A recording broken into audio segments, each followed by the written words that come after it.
Bapak Ibu yang kekasih dalam Tuhan, teman-teman youth dan teens yang Om Anas kasihi, kita mau berdevotion pagi ini. Sebelumnya kita satu dalam doa. Kami bersyukur Tuhan untuk cinta-Mu, untuk kasih-Mu yang senantiasa bagi setiap kami. Engkau limpahi, Engkau menjaga kami, Engkau menuntun dan memelihara kami.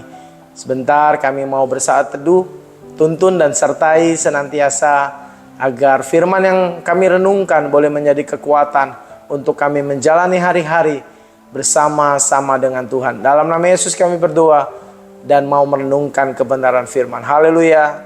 Amin. Haleluya. Bapak Ibu kekasih di dalam Tuhan, adik-adik, youth, teens yang Tuhan Yesus kasihi, yang Om Anas kasihi, senang sekali boleh ada bersama-sama pagi ini kembali dalam devotion kita. Jangan lupa kita sudah masuk di bulan yang baru, bulan Oktober, dengan satu tema yang baru.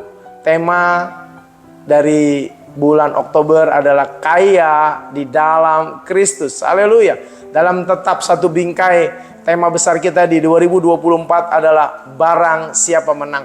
Bagaimana kita bisa jadi orang-orang yang menang, terus kita bisa menjadi orang-orang yang kaya di dalam Kristus. Salah satunya adalah judul renungan kita pagi ini, untuk bisa menjadi kaya di dalam Kristus. Haleluya. Renungan pagi ini saya beri judul keintiman dengan Kristus. Haleluya.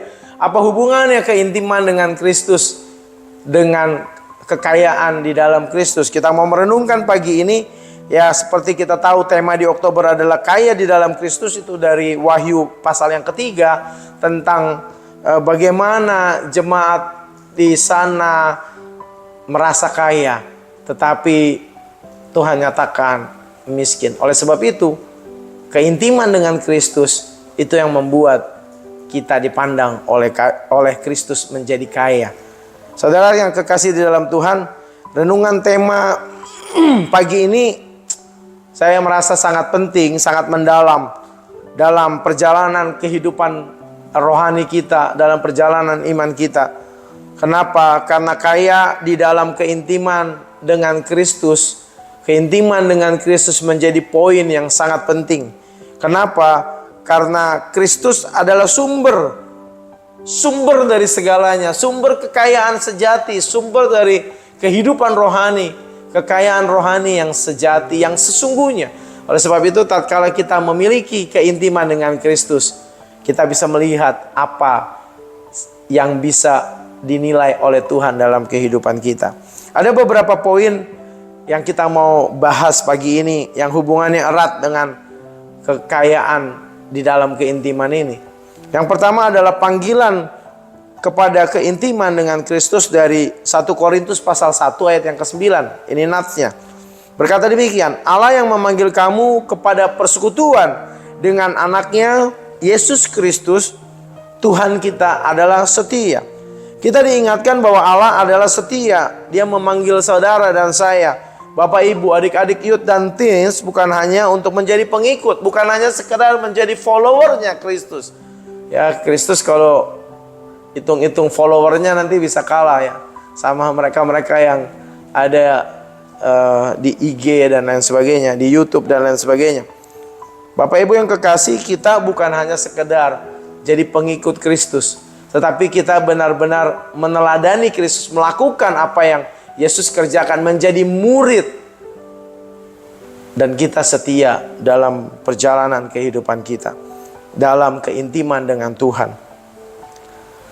Yesus mengundang untuk hidup ada di dalam suatu hubungan, dalam suatu relasi, dalam suatu keintiman dengan Yesus secara roh. Dan bukan sekedar sekali selesai, tetapi ada konsistensi, ada kesinambungan soal hubungan, soal keintiman itu sendiri. Bukan sekedar kita merasa bahwa ikut Tuhan, ketemu Tuhan, pelayanan, ibadah, doa menjadi satu kewajiban, menjadi satu beban, tapi suatu kerinduan untuk kita haus menjumpai orang yang kita kasih, untuk kita haus ketemu dengan orang-orang yang kita cintai. Demikian pun dengan keintiman dengan Yesus. Hal yang menjadi hak istimewa kita tatkala kita memiliki hubungan yang intim dengan Kristus. Allah adalah setia. Ini kekayaan rohani yang bisa dikatakan terbesar, ya, yang kita miliki tatkala kita memiliki keintiman atau persekutuan pribadi dengan Tuhan kita, di mana Dia begitu mengasihi saudara dan saya. Poin yang kedua, tinggal dalam Kristus untuk berbuah. Dalam Yohanes 15 ayat yang keempat berkata demikian, tinggallah di dalam aku dan aku di dalam kamu.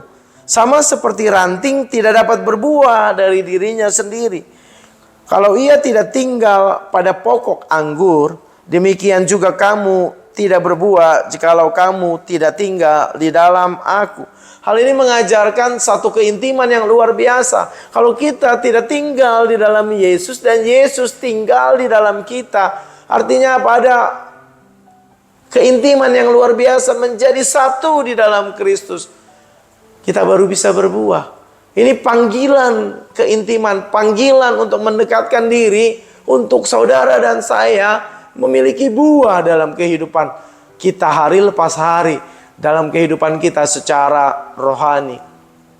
Kita tahu perumpamaan ini bagaimana ranting tidak dapat tumbuh atau berbuah dari dirinya sendiri, tapi ada panggilan untuk bersama dengan Kristus. Keintiman, panggilan untuk itu, untuk saudara dan saya bisa berbuah. Bisa dikatakan juga tanda dari keintiman kita adalah buah dalam kehidupan saudara dan saya. Buah nyata dalam perbuatan baik saudara, buah nyata dalam perkataan baik, buah nyata dalam pikiran-pikiran yang didasari oleh pikiran-pikiran Kristus. Pikiran-pikiran yang bukan didasari dari hati nurani yang penuh dengan kecurigaan, hati nurani yang penuh dengan intuisi-intuisi yang negatif terhadap orang-orang, tapi hati nurani yang didasari oleh kasih, oleh belas kasihan, oleh cintanya Tuhan. Kita dipanggil untuk menjadi satu, dan tatkala kita sudah menjadi satu dalam keintiman, akan berbuah.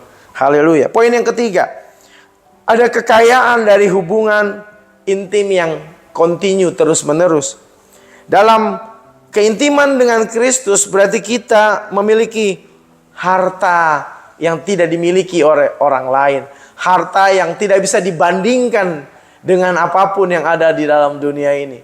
Haleluya, keintiman dengan Tuhan. Pemazmur berkata bahwa lebih baik 1 hari di pelataranmu daripada 1000 hari di tempat lain. Begitu merasakan bahwa berjumpa dengan Tuhan, bersekutu, bergaul intim dengan Tuhan itu menjadi sesuatu yang wow, menjadi sesuatu yang lebih daripada apa yang dinikmati di tempat-tempat lain, lebih dari nilai-nilai yang ada secara materi, secara lahiriah, tapi itulah kekayaan yang esensi yang sesungguhnya. Haleluya.